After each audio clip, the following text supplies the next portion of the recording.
Hello friends, welcome back once again. Friends, आज की class में हम लोग डिस्कस करेंगे फास्फोरस चक्र के बारे में।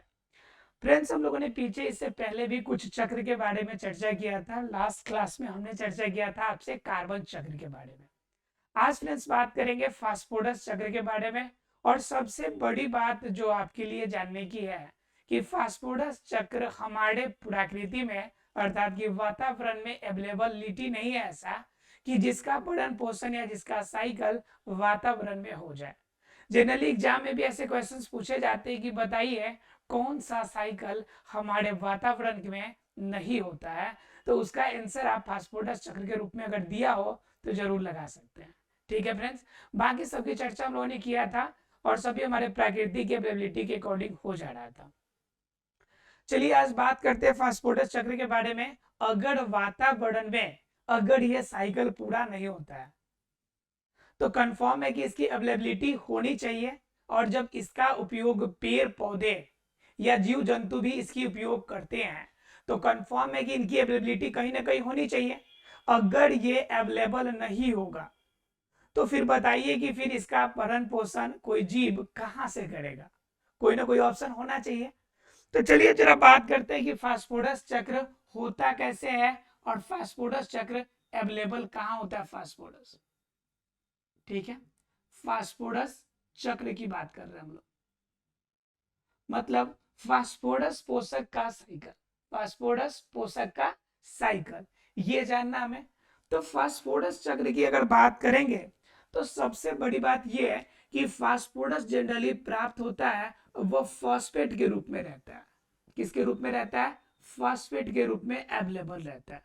ठीक है, उसके पहले हम लोग ये एक बात और जान ले कि हमारे बॉडी के अंदर कंज्यूम कैसे होता है। जैसे फास्फेट के रूप में अवेलेबल तो रहता है, ठीक है, ये पहाड़ों पे चट्टानों पे पहाड़ों पे है ना जी, ये अवेलेबल रहता है।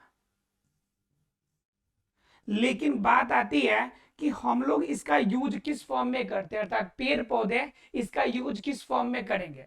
ठीक है, तो बात करेंगे किसके बारे में। तो देखिए, तो ये चट्टानों और पहाड़ों पे अवेलेबल है। ठीक है, लेकिन बात एक और आती है कि यह पेड़ पौधे किस रूप में इसका इस्तेमाल करते हैं। ठीक है, तो पेड़ पौधों की अगर बात कीजिएगा तो पेड़ पौधे एडीपी के फॉर्म में, एडीपी के फॉर्म में, एटीपी के फॉर्म में, ठीक है, और फास्फेट के अन्य फॉर्म में आपका क्या करते हैं, इस्तेमाल करते हैं, उपयोग करते हैं। अब कंफर्म हो गया कि इनका ये फॉर्म पौधों के द्वारा उपयोग किया जाता है। पौधे इसका उपयोग करते हैं, पौधे उपयोग करते हैं। अब बात एक और आती है कि अगर पौधे इसका उपयोग करते हैं डीपी एटीपी और फॉस्फेट के फॉर्म में, तो आखिर ये अवेलेबिलिटी फास्फोरस को, ये फास्फोरस की इस अवेलेबिलिटी का उपयोग वो कैसे होगा और कहां से मिलेगा। तो हमने बात कर ली कि चट्टानों से। तो चट्टान तो जाके देगा नहीं पर पौधों को, तो फिर चट्टानों वाला हमें जो ये फास्फोरस है वो प्राप्त कैसे होगा। दूसरी बात कि प्राकृतिक वातावरण में अवेलेबल नहीं है। वातावरण में आपकी फास्फोरस का कोई भी फॉर्म अवेलेबल देखने को नहीं मिलता। फास्फोरस का कोई भी फॉर्म यानी कि कोई भी सामान्यता, कोई भी यौगिक हमें देखने को नहीं मिलता। सामान्यता यौगिक अवेलेबल ही नहीं मिलते हमको। कहां पे? प्राकृतिक में। ठीक है, प्रकृति इन द सेंस वातावरण में, राइट। वातावरण में इसकी अवेलेबिलिटी नहीं मिलती है। जब बात यहाँ पे आती है कि वातावरण में अवेलेबल नहीं है और ये मिलता है चट्टानों और पहाड़ों पे, तो पेड़ पौधे इसको इस्तेमाल कैसे करेंगे। ठीक है, तो दरअसल होता यूं है कि जो चट्टान होते हैं ये चट्टान पहले टूटते हैं। देखिए, चट्टान पहले क्या होते हैं कि चट्टान पहले टूटेंगे, चट्टान टूटेगा। अब जब टूटेगा चट्टान तो टूटने के बाद क्या होगा, इनके अलग अलग फॉर्म बनेंगे। टूटने के बाद क्या बनेगा, अलग अलग फॉर्म बनेगा। और अलग अलग फॉर्म में अलग अलग प्रकार के यौगिक हमें यहाँ पे देखने को मिलेंगे। जब अलग अलग यौगिक हमें देखने को मिलेगा, इसका मतलब क्या हो गया कि जो चट्टान है वो छोटे छोटे प्रकार के तत्वों के रूप में आपको देखने को हमें मिलेगा। ठीक है, अलग अलग एलिमेंट में बनेगा, अलग अलग एलिमेंट में चेंज होगा, अलग अलग एलिमेंट के फॉर्म में चेंज होगा। जब अलग अलग एलिमेंट अलग अलग तत्वों में चेंज होगा तो उसमें फॉस्फेट जो था वह क्या होगा, आपका टूटेगा, और फॉस्फेट टूटने के बाद फास्फोरस का अलग अलग फॉर्म बनाएंगे। फास्फोरस का यौगिक अन्य यौगिक के रूप में छोटे छोटे यौगिक या फिर फास्फोरस के फॉर्म में टूटेंगे। जब ये टूटेंगे तो कंफर्म है कि हमें पता है कि जब कोई भी पहाड़ या पठार टूटता है तो टूटने के बाद वो महीन महीन टुकड़ों में बढ़ता है, और जब महीन महीन टुकड़ों में बढ़ जाता है तो वो महीन महीन टुकड़ों में बढ़ने के बाद क्या कर लेता है, एक अलग फॉर्म तैयार करता है। अलग फॉर्म तैयार करने का मतलब है वो बारीक कण जो नया तैयार होगा, वह बारीक कण क्या बन जाता है जी, वह बारीक कण ही धीरे धीरे मिट्टी का रूप धारण कर लेता है। तो वह बारीक कण के रूप में जब यह फास्फेट फास्फोरस के रूप में बनेगा तो यह फास्फोरस कहाँ मिल जाके मिलेगा, यह मिट्टी में जाके मिलेगा। यह फास्फोरस कहाँ मिलेगा, यह फास्फोरस मिट्टी में मिलेगा, हमें मिट्टी में देखने को मिलेगा। क्लियर है? तो क्या हो गया, फास्फेट से हम कहां पहुंच गए, मिट्टी तक। फास्फेट से कहां पहुंच गए, मिट्टी तक। अब जब मिट्टी के अंदर आ गया तो बताइए, मिट्टी में जब आने के बाद एक डायग्राम बनाते हैं, ज्यादा बेहतर तरीके से समझ में आएगा आपको। देखिए, कोई भी मैटर अगर आप डायग्राम के थ्रू से पढ़ते हैं तो क्या होता है कि बड़ी बड़ी बातों को आप छोटे जगह पे लिख पाते हैं और उसे समझने में आसानी रहती है, एग्जाम में रिवीजन करने में इजी हो जाता है। इसलिए कोशिश कीजिए कि हर चीज का डायग्राम बेस पे बनाने की। देखिए, हम बात कर रहे थे किसकी,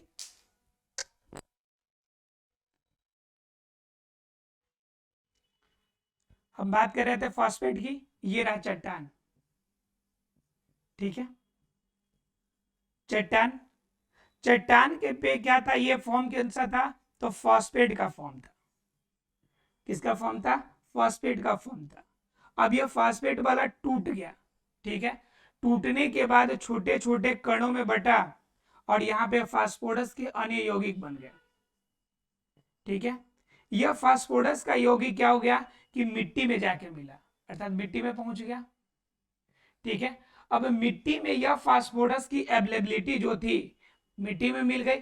अब यहाँ पे क्या हो गया कि यहाँ पे जो इस मिट्टी में जो जहां पे नया पौधा बन के तैयार हो रहा है, ये मान लीजिए कि नया पौधा बन रहा है, ठीक है।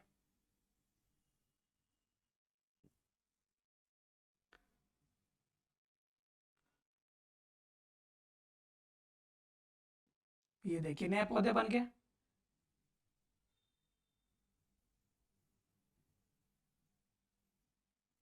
ठीक है, ये पौधा बन के तैयार हो गया। अब यह पौधा जो हो गया, यह मिट्टी में इस मिट्टी का उपयोग कर रहा है। अब इस मिट्टी का उपयोग करने के बाद क्या करेगा, यह मिट्टी जो उपयोग करेगा, इसी मिट्टी के उपयोग की वजह से क्या बन जाएगा, यह पौधा विकास कर रहा है। जब बताइए जरा सा, यह मिट्टी का उपयोग करेगा, इसमें फास्फोरस की मात्रा है, तो यह फास्फोरस का उपयोग करेगा और अपने बॉडी के अंदर इसको स्टोर करेगा कि नहीं, अपने बॉडी में क्या करेगा, यह फास्फोरस को स्टोर करेगा कि नहीं, फास्फोरस को स्टोर करेगा कि नहीं करेगा, स्टोर करेगा। मतलब क्या, इकट्ठा करेगा। यह फास्फोरस चट्टान से निकल के आया था, फॉस्फेट गया, फास्फोरस के फॉर्म में टूट गया और टूटने के बाद मिट्टी में मिला, और इसी मिट्टी में मिलने के बाद यह पौधा ने इसका उपयोग किया। अब यह फास्फोरस पौधे के अंदर चला गया। अब पौधे के अंदर जाने के बाद यह पौधे के अंदर यह फास्फोरस स्टोर हो गया, और फास्फोरस जब स्टोर हो गया पौधे के अंदर, तो यह फास्फोरस धीरे धीरे उपयोग जितना करेगा करेगा, नहीं करेगा यह स्टोर रहेगा, ठीक है। अब इस फास्फोरस का उपयोग क्या करेगा कि कोई आपका जो इस पौधे का उपयोग जो होगा, कोई मानव करेगा या कोई भी उपभोक्ता, मतलब कोई भी कंज्यूमर करेगा, कोई भी कंज्यूमर करेगा, मतलब क्या, कोई भी उपभोक्ता करेगा। उपभोक्ता की श्रेणी भी अलग अलग रूप में होती है, प्राथमिक उपभोक्ता होता है, द्वितीयक उपभोक्ता होता है। मतलब सीधे शब्दों में कहे कि उत्पादक के बाद जितनी भी श्रेणी होती है, सभी को हम कंज्यूमर या उपभोक्ता ही कहते हैं, ठीक है। तो यह उपभोक्ता हो गई, और उपभोक्ता जब इसका उपयोग करेगा तो यह फास्फोरस के यौगिक क्या होंगे, उस उपभोक्ता के पास चले जाएंगे। और जब उपभोक्ता के पास अगर चला जाएगा तो उपभोक्ता क्या करेगा, इसका उपयोग करेगा, और इसका उपयोग करके अर्थात कि कंज्यूमर इसका उपयोग करेगा, और इसका उपयोग करने के बाद किस फॉर्म में लेके जाएगा, इसी का उपयोग करके वह अलग फॉर्म तैयार करेगा, और यह क्या हो जाएगा कि कुछ अवस्था के बाद यह मृत होगा, यह मरेगा, यह कंज्यूमर क्या हो जाएगा, मृत हो जाएगा। जब मरेगा तो इस पे काम कौन करेगा, तो इस पे सूक्ष्मजीव अपना काम करेंगे अपघटन के रूप में। सूक्ष्मजीव क्या करेंगे, अपघटन के रूप में काम करेंगे। और सूक्ष्मजीव जो होंगे अगर उपभोक्ता को अपघटित करते हैं तो बताइए इस उपभोक्ता के अंदर शरीर में जितने भी पोषक तत्व है वह सभी पोषक तत्व वातावरण में और आपकी जो मिट्टी है उसमें त्यागेगा कि नहीं। तो यह जितना ज्यादा टूटेगा उतना ज्यादा मटेरियल जो होगा धरती पे अर्थात की मिट्टी में आकर मिलेगा, और जब मिट्टी में आकर मिलेगा तो इसी की वजह से क्या हो जाएगी, मिट्टी के अंदर वो पोषक तत्वों की अवेलेबिलिटी फिर से बढ़ जाएगी। ठीक है, और मिट्टी से फिर चट्टान के फॉर्म में, तो यह प्रक्रिया जो हो गई एक सर्कुलर वे में कंटिन्यू चलती रहती है, और इसी कंप्लीट चैन को हम लोग क्या कहते हैं, फास्फोरस चक्र। ठीक है, अगर सीधे शब्दों में अगर वन लाइनर वे में करें तो फास्फोरस का यूज मिट्टी के द्वारा कौन करते हैं, पौधे करते हैं। तो मान लीजिए कि फास्फोरस फास्फोरस फास्फोरस से कौन यूज कर रहा है जी, फास्फोरस से स्वपोषी यूज कर रहा है। तो स्वपोषी, और स्वपोषी का यूज कौन कर रहा है, स्वपोषी का यूज कौन कर रहा है भाई, तो कंज्यूमर कर रहा है, मतलब उपभोक्ता। उपभोक्ता, और उपभोक्ता के बाद कौन सा यूज कर रहा है, उपभोक्ता के चयन के अगर नीचे पहुंचेगा तो कौन करेगा, सूक्ष्मजीव यानी कि अपघटक। और ये अपघटक जो होंगे वह फिर से क्या ला के देंगे, फास्फोरस को उत्पन्न कराएंगे। ठीक है, मतलब क्या, फास्फोरस से स्वपोषी का गठन, उसके बाद उसके उपभोक्ताओं का गठन, उपभोक्ता जो लेगा उस उपभोक्ता उपयोग करने के बाद उनके शरीर में रहेगा, मृत शरीर होने के बाद यह क्या करेगा, अपघटन होगा, और जब अपघटन होगा तो अपघटन के फलस्वरूप फिर से फास्फोरस जो होगा आपकी प्रकृति में अवेलेबल जाके हो जाएगा। क्लियर है आप लोगों को, यहां तक क्लियर है आप लोगों को, मतलब क्या, ये फास्फोरस चक्र कंप्लीटली कंप्लीट हो गया है। ठीक है, अब जब फास्फोरस चक्र कंप्लीट हो गया है तो जरा सा जान लेते हैं हम लोग ऑक्सीजन चक्र के बारे में जो प्राकृतिक में अवेलेबल है। चलिए थोड़ा सा चर्चा कर लेते हैं ऑक्सीजन चक्र के बारे में। देखिए ऑक्सीजन चक्र की अगर बात करें हम लोग, ऑक्सीजन चक्र की बात कर रहे हैं तो ये पता है कि आपके शरीर के लिए, पेड़ पौधा के शरीर के लिए, हर किसी के लिए जीवनदायिनी रूप में, जीवनदायिनी, जीवनदायिनी कहिए या फिर प्राणवायु कहिए, प्राणवायु जो है वह कौन है, तो ऑक्सीजन है। ऑक्सीजन जीवनदायिनी भी है और प्राणवायु है। ठीक है, तो जीवनदायिनी कहिए, तो देखिए प्राणवायु कहते हैं, जीवनदायिनी या प्राणवायु की संज्ञा दी जाती है ऑक्सीजन को, क्योंकि ऑक्सीजन के बिना हमारे शरीर में या पौधों के शरीर में ऊर्जा की उत्पत्ति होना नामुमकिन है। अर्थात कि ऊर्जा बनती है तो उसके पीछे ऑक्सीजन का बहुत बड़ा रोल होता है, क्योंकि ऑक्सीजन ही ऑक्सीकरण की क्रिया करती है, और ऑक्सीकरण की क्रिया का मतलब दहन की क्रिया करती है, और यह जो दहन होता है, यह जो ऑक्सीकरण होता है, यह ऑक्सीकरण ही क्या करता है कि पौधे को अर्थात कि इस योग्य बनाता है कि वह अपना क्या कर सके, अपने शरीर की प्रारंभिक क्रियाओं को या प्राथमिक क्रियाओं को करने में ऊर्जा का उपयोग कर सके।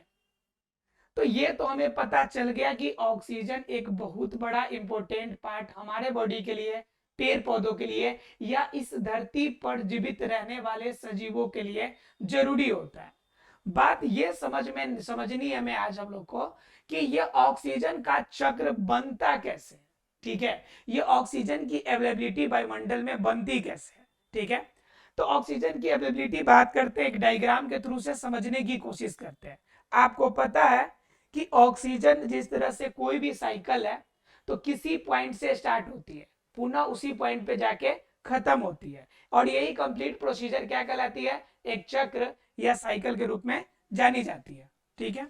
जरा बात कर लेते हैं हम लोग उस चक्र की प्राथमिक चरण को। अगर हम इसका उपयोग लेके चलते हैं पौधों से, मान लीजिए कि ये सूर्य है, यहां से सूर्य की प्रकाश की किरणें निकल रही है, राइट, और यहां पे एक पौधा है, और ये पौधा क्या कर रहा है, सूर्य के प्रकाश को क्लोरोफिल के माध्यम से अवशोषित कर रहा है, ठीक है, ठीक है, ये अवशोषित कर रहा है,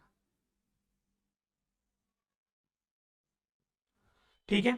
अब ये अवशोषित करेगा तो जरूर, अब ये अवशोषित करने का मतलब क्या हो गया कि यह सूर्य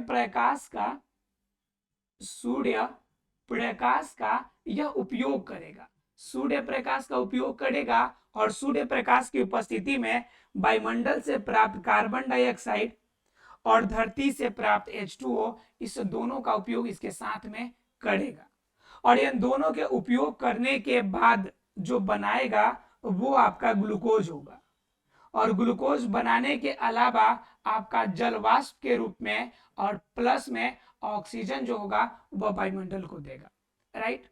तो देखिए ऑक्सीजन का मेन सोर्स हमारा निकल के आ जा रहा है यहाँ पे कि प्रकाश संश्लेषण की क्रिया हुई, तो उस प्रकाश संश्लेषण की क्रिया में ऑक्सीजन जो होता है वह निकल गया। बहुत पहले ऐसा माना जाता था कि ऑक्सीजन अंदर जाता है, प्रकाश संश्लेषण की क्रिया होती है और ऑक्सीजन मुक्त हो जाता है। दरअसल ऐसी नई बात है, इसकी चर्चा हमने पिछले क्लास में आपको बड़ी डिटेल में करी है, ठीक है। अगर आपने नहीं देखा हो तो वीडियो पीछे का आप देख सकते हैं, ठीक है। प्रकाश संश्लेषण के टॉपिक में मैंने इसे क्लियर कराया। देखिए तो यहाँ पे आपका ऑक्सीजन हो गया। अब ऑक्सीजन रिलीज होने का मतलब समझ रहे हैं आप कि ऑक्सीजन यहाँ से रिलीज होगा, और रिलीज होगा तो यह गैसियस फॉर्म में होगा, गैस के फॉर्म में। ऑक्सीजन तो सामान्य रूप से गैस के फॉर्म में ही रहते हैं, ठीक है। तो यह गैस के रूप में निकलेगा वायुमंडल में, ठीक है। वायुमंडल में जब जाएगा,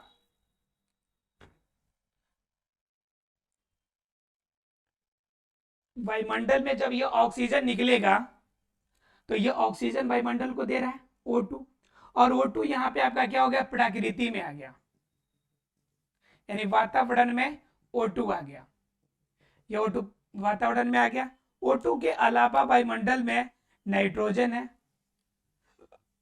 कार्बन डाइऑक्साइड है, कार्बन मोनोऑक्साइड है, सल्फर डाइऑक्साइड है, अलग अलग प्रकार की गैसेस है।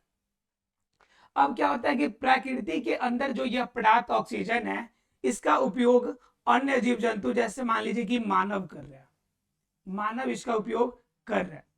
अब मानव श्वसन की क्रिया के लिए, ध्यान से समझिएगा, श्वसन की क्रिया के लिए इस ऑक्सीजन का अर्थात कि O2 का यूज करते हैं।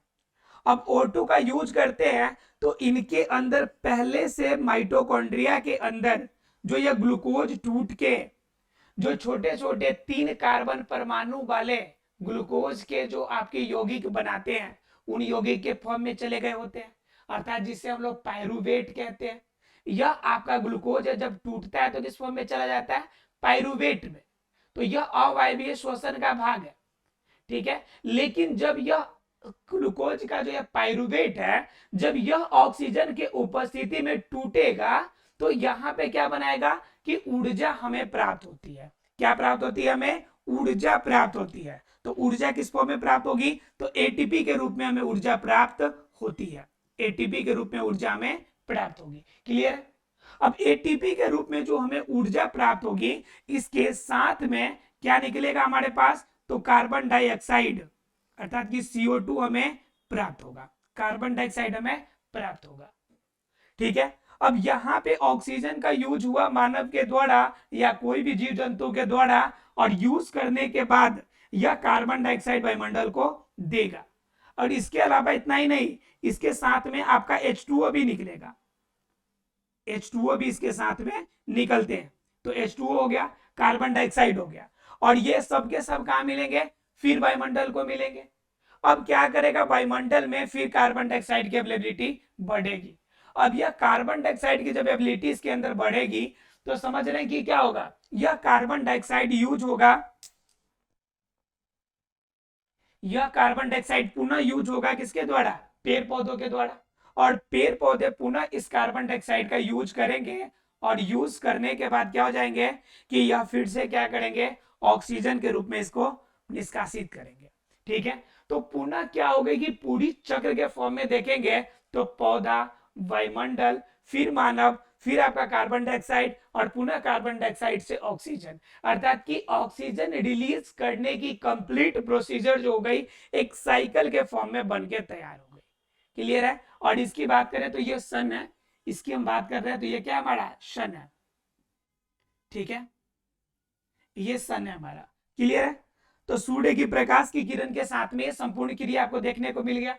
तो यह कंप्लीट जो एक सर्कल बनाता है, इसी सर्कल को हम ऑक्सीजन चक्र या क्या कहते हैं, कार्बन ऑक्सीजन साइकिल के नाम से जानते हैं।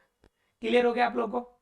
तो ये हो गया आपके ऑक्सीजन चक्र। चलिए, अगर ऑक्सीजन चक्र अगर क्लियर हो गया, ऑक्सीजन चक्र अगर जान लिए तो जानेंगे थोड़ा सा। तो ये ऑक्सीजन चक्र थे। इस तरह से हमारा ये जो चैप्टर होता है, जो साइकिल वाला चैप्टर जो होता है, पूरी पारिस्थितिकी तंत्र और पाड़ी तंत्र के बारे में यह चैप्टर आज समाप्त होता है। अगले क्लास में हम अगले टॉपिक के साथ अगला चैप्टर का आगाज करेंगे। मिलते हैं अगले क्लास में, तब तक के लिए thank you very much friends.